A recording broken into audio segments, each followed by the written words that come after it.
trophy case at the Hockey Hall of Fame for the NHL is spectacular. You walk through the Great Hall and you see the silverware. It's just astonishing. It's the most amazing collection of trophies. All of the NHL trophies are so special in so many ways. These ones carry on year after year, decade after decade, generation after generation, and the names are all added. So it really means a great deal to the recipients when they can look down and see that they're on the same trophy as a Bobby Orr, a Gordie Howe, Connor McDavid. Breakaway, McDavid stole! It's really important for us to honor them, the greats of the game from that era, as we parallel them with the greats of the game today.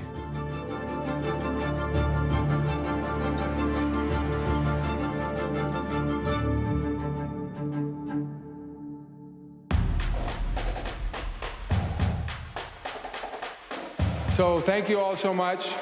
This is the last award of the night, the biggest award of the show. And here are the nominees for the Hart Memorial Trophy.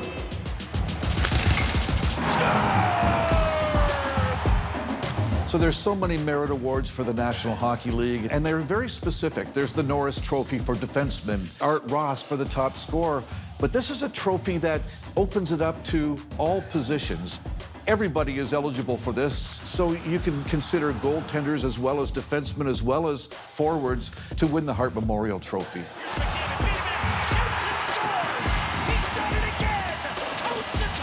Winning the Hart Trophy is a tremendous honor. You're identifying one player, but really it is a team award. I think you've seen that over the course of the past winners. They played on some great teams and played with some amazing players, and it only elevates them.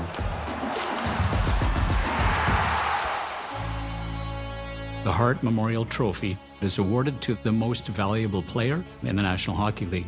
This trophy had been donated by David Hart. He was a prominent Montreal physician. His son, Cecil Hart, was a coach and general manager of the Montreal Canadiens. It's the oldest individual trophy that the league and the Hockey Hall of Fame present. The first one that Dr. Hart donated in 1923 looked to me like an elongated vase. It migrated into what I think is the most fascinating looking of the trophies, and appropriately so, because it is considered the pinnacle of something that isn't the Stanley Cup.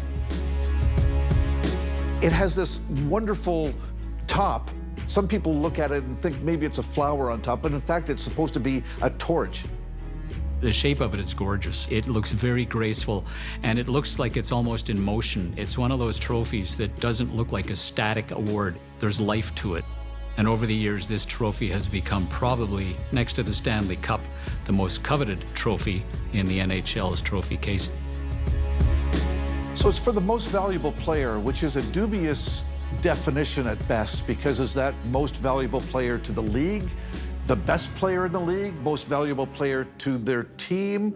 Where it gets a little bit cloudy is now that they've also introduced what was originally called the Lester B. Pearson Award, which is now the Ted Lindsay Award. It's also for the most valuable player, but whereas the Hart is voted on by the Professional Hockey Writers Association, the Lindsay is voted on by the players themselves.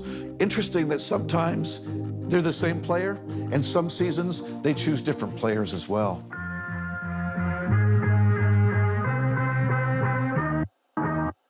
The definition that's on the ballot, it was the player judged most valuable to his team. And it offers the greatest latitude to someone who votes to say, yeah, he made every aspect of his team better. They're going to look at statistics mostly. They're going to look at what did they win. They look at leadership. Actually, it's named appropriately because players who win it really have to have a lot of heart. It's one of those trophies that galvanizes the sport, going from back in the 1920s through the 1942 to 67 so-called Original Six era to the expanded NHL.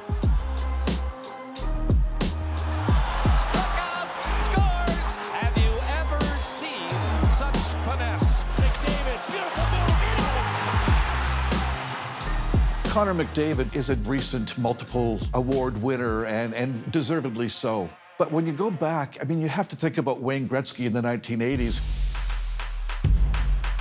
Wayne's won it 9 times. He pretty much owned the thing. It was almost like a rite of spring. Wayne Gretzky's name is going to be engraved on the Hart Trophy.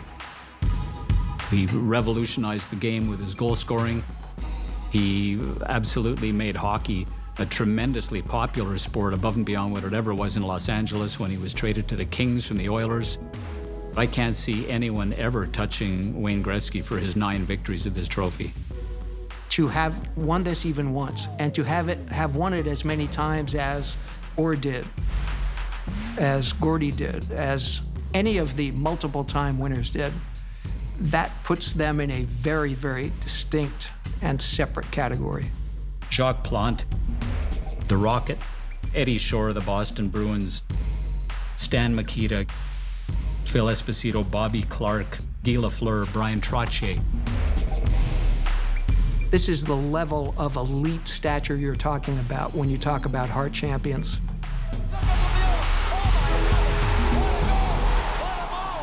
You figure how much hockey has been played over a century, and here we are. We're still talking about the Hart Memorial Trophy and how much it means to the game and how much it's meant to all the players who've won it.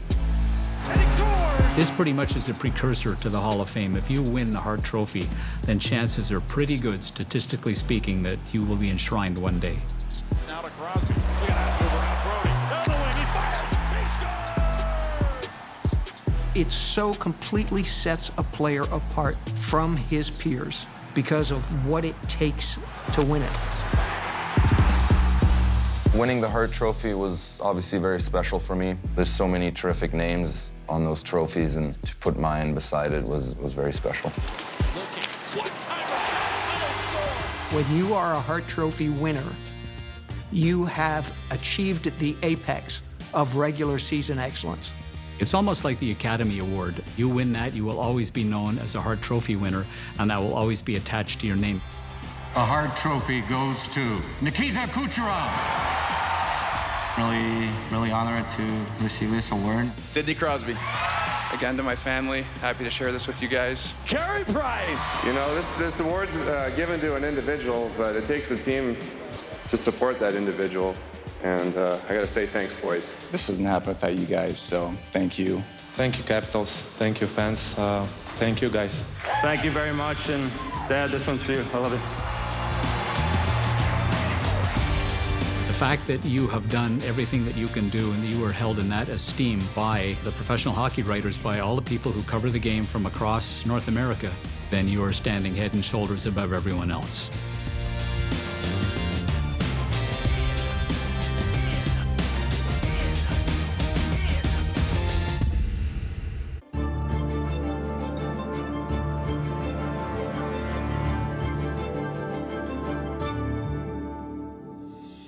Of all of the NHL trophies, the Vezina is my favorite trophy. It looks almost a little like a mausoleum with the 4 pillars. One of my favorite features of it is the net. There's a beaver on this trophy as well. There's a photograph of Georges Vezina on the front of the trophy. It's absolutely gorgeous.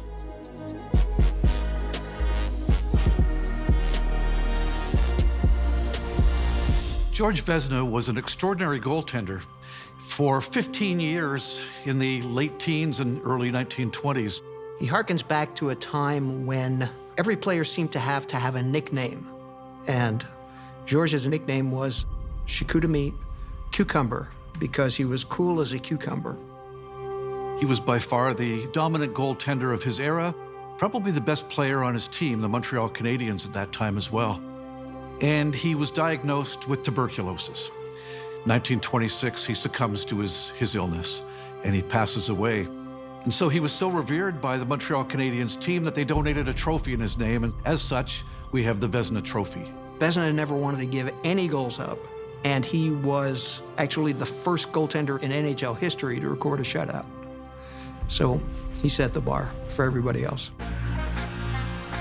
My favorite Vezina Trophy winner probably be Andrei Vasilevsky.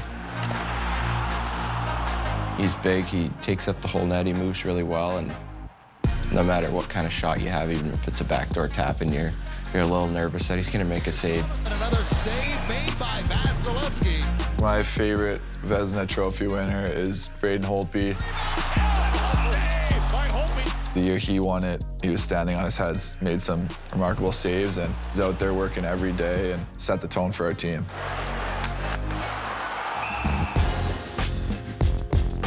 George Hainsworth won the Vezina Trophy for the first 3 times that it was awarded. At the time, it was awarded for the lowest goals against average. Teams only carried one goaltender. It was very, very rare for anybody to leave the crease. So it went to the goaltender who earned the lowest goals against average in the league, which ordinarily would tell you he'd be the best goalie in the league as well. In the 1960s, all of a sudden, teams started to carry 2 netminders. And it really came to the fore in 1964-65 with the Toronto Maple Leafs when Johnny Bower and Terry Sawchuk were sharing the crease. And they played pretty much evenly through the course of the season, but Terry Sawchuk played 2 more games than Johnny Bower did. So in theory, he would have won the Vezina Trophy at the time for the lowest goals against average with the team. So it opened the National Hockey League's eyes that, we should give it to the team with the lowest goals against average. So that's what they did for the longest time until 1981-82. And that's the season that the William M. Jennings Trophy was introduced to the National Hockey League. And so they awarded the Jennings to the team with the lowest goals against average, moving the Vezina over to the single best goaltender in the league as adjudged by the general managers. Even though the criterion for the winning of the award has evolved over time, the theme throughout has been superlative excellence. The style of goaltending has changed immeasurably. So George Vezina, for example, in his first years in the National Hockey League, was not allowed to drop down to the ice to stop pucks. He had to stand up. So many of the great goaltenders didn't wear masks for a while. Now, the goaltender is the most expressive player on the ice because of what he looks like. I think George would get a big kick out of the size of the equipment, the artistry of the equipment, since he basically designed a goalie stick of his own. It was something basically carved out of a tree.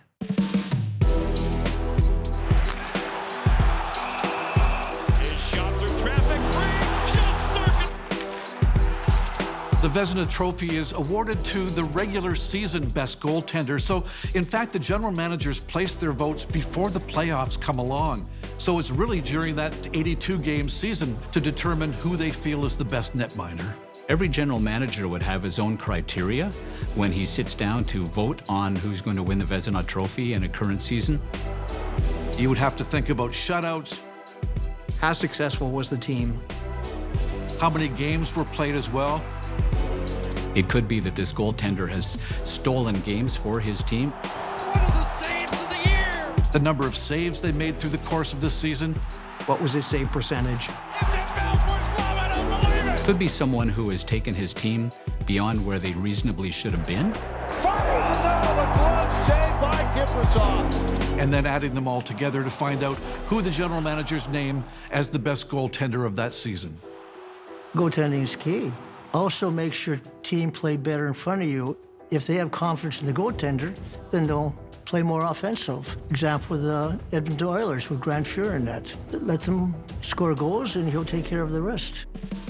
Grant Fuhr is one of the greatest goalies I've ever seen and a worthy winner of the Vezina.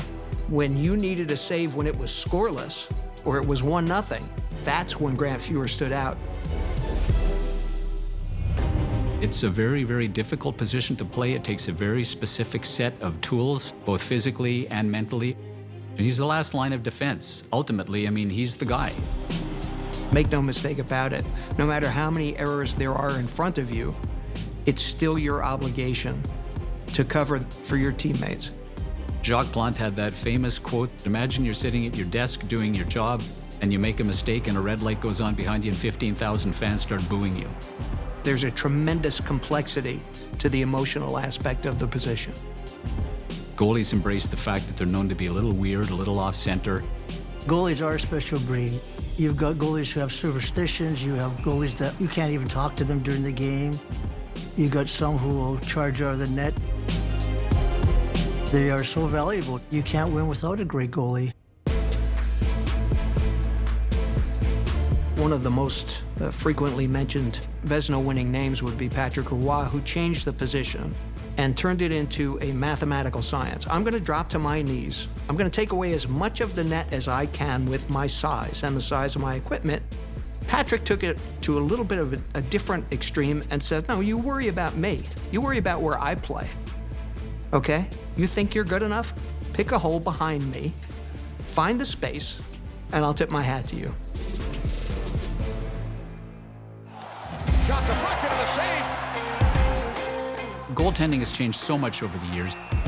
The speed of hockey now, it's incredible. And goaltenders have never been fitter, they've never been more powerful, they've never been stronger. Any goaltender who you speak with about the Vezina Trophy will tell you that it's really a team award. And they know that if the team is working together and they are all doing what they need to do, then they stand the best chance of success. Then he may have a pretty good shot at winning the Vezina at the end of the year.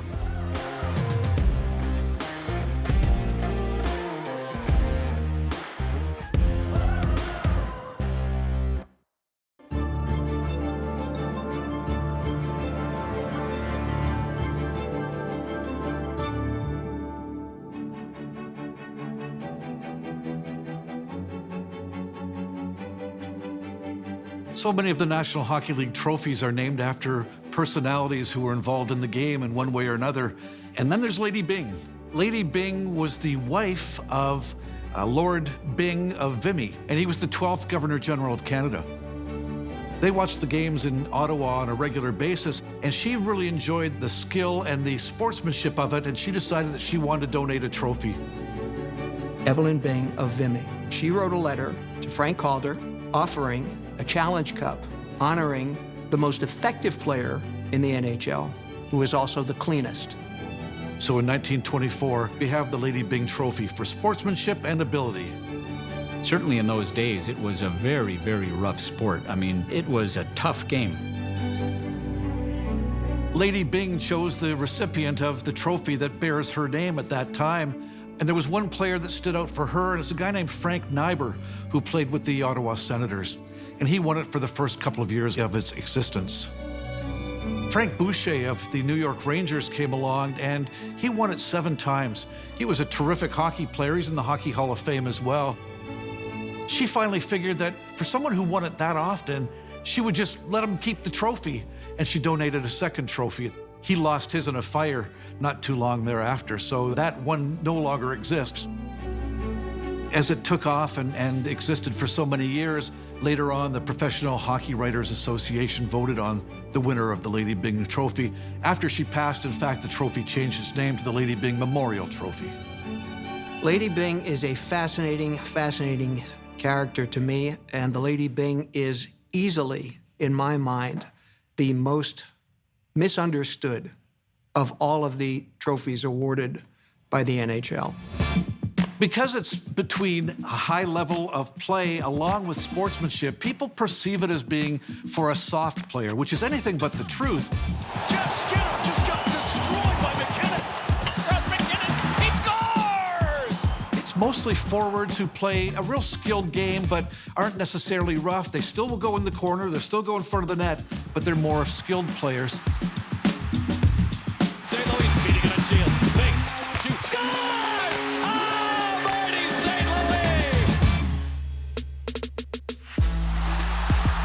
Anja Kopitar is a very special player, but, great person, and I said great leader, and he's definitely an honest player, fair play player, probably my favorite winner, Kopitar digs his way through, scores!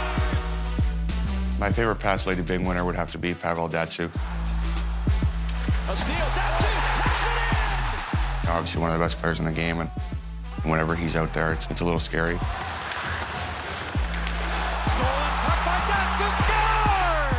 I accept this award for Red Wings fans, the city of Detroit, and for kids who play hockey. Never give up on your dreams. Sakic right and he scores! What a shot by Joe Sakic! You get some wonderful players who have played this game and have won the Byng. I mean, you talk about people like Wayne Gretzky. You talk about people like Red Kelly and David Keon. And these are great, talented hockey players. And they were very, very valuable members of their teams. Dave Keon was one of the great face-off men of his day, and he was a tremendous skater. He's very widely regarded as one of the best defensive players of his generation, but he also had a lot of tools offensively.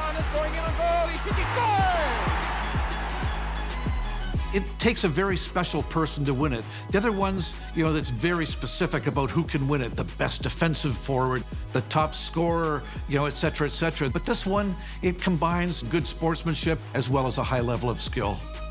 It might be the most subjective. It's one of the most difficult to judge and judge fairly. It really requires the most research, making sure that you haven't missed somebody who's obviously qualified to earn it. One of the surprise winners would be Stan Mikita, the great centerman for the Chicago Blackhawks, who 3 times in his first 6 seasons had more than 100 penalty minutes. He was a player who was aggressive and a little bit on the dirty side, and he also got a lot of misconducts. Billy Ray, the coach of the Chicago Blackhawks, told him, "Listen, Stan, you're a lot more value to our team if you're on the ice and in the penalty box." And Stan's daughter said, "Dad, I never see you on TV because you're always in the penalty box. I don't see you play."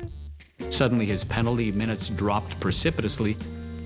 Stan got a little bit smarter, no misconducts, and he turned out to be a Lady Byng Trophy winner twice. He was one of the great winners, and in fact, he won the Triple Crown. He won the Lady Byng, and he won the Hart, and he won the Art Ross for most points scored in consecutive seasons. That's never happened again. The violent game of the 1970s and 80s certainly has changed to the enforcer on every team, really no longer exists. So we're seeing that there's an opportunity for the skilled players to really exhibit their skills. And a drive towards the slot, a backhand, and he scores! Some players who just are predestined to play the game within the rules. And again, the rules have been a moving target right through the years. It's just playing the game, so to speak, the right way. That doesn't mean you can't hit anybody. It doesn't mean you can't do what hockey requires you to do at times. So you see players who are really highly skilled, but they don't spend a great deal of time in the penalty box, and they are considered for the Lady Byng each season.